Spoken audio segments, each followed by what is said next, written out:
రాజధానిని అభివృద్ధి చేస్తున్నాం, రాజధాని లేని రాష్ట్రంగా మన రాష్ట్రం ఉండకూడదనేసి రాజధానిని పరుగులెత్తిస్తున్నాం, మేము వచ్చిన తర్వాతే ఆంధ్ర రాష్ట్రంలో అభివృద్ధి చోటు చేసుకుంటుందనేసి మాటలు విమర్శలు అయితే బయటకు వస్తున్నాయి. వాళ్ళు ప్రత్యక్షంగా చెప్తున్నారు కూడా.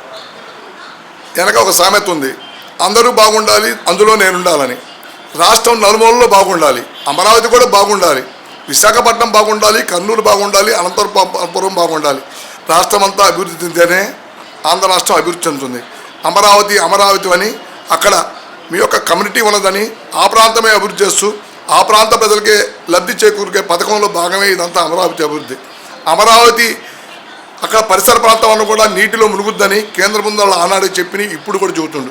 నిన్న కాక మొన్ననే మీ టీడీపీ నాయకుడే వడ్డే శోభనిద్దేశ్వరరావు డైరెక్ట్గా చెప్తున్నాడు, ఇన్ని లక్షల కోట్లు ఇక్కడ పెడుతున్నాడు, ఈ యొక్క బెజవాడ మొన్ననే మునిగిపోయింది, ఇలా మళ్ళీ మునగదని గ్యారెంటీ ఏంటి? అటు అమరావతి మునుగుతుంది, ఇటు విజయవాడ మునుగుతుంది. మీరు ఆలోచించి ఈ యొక్క డబ్బుని ఖర్చు పెట్టండి. పేదల డబ్బుల్ని చాలా మీకు ప్రభుత్వం అధికారం ఇచ్చింది, సద్వినియోగం చేయమని కానీ దుర్వినియోగం చేయమని కాదు. ఏ ప్రాంతం అయితే బాగుంటుందో ఆ ప్రాంతంలో నిర్మాణం చేయాలి. అమరావతి ప్రజలకు అందుబాటులో ఉన్న మాట వాస్తవమే, కానీ అది ముంపు ప్రాంతం.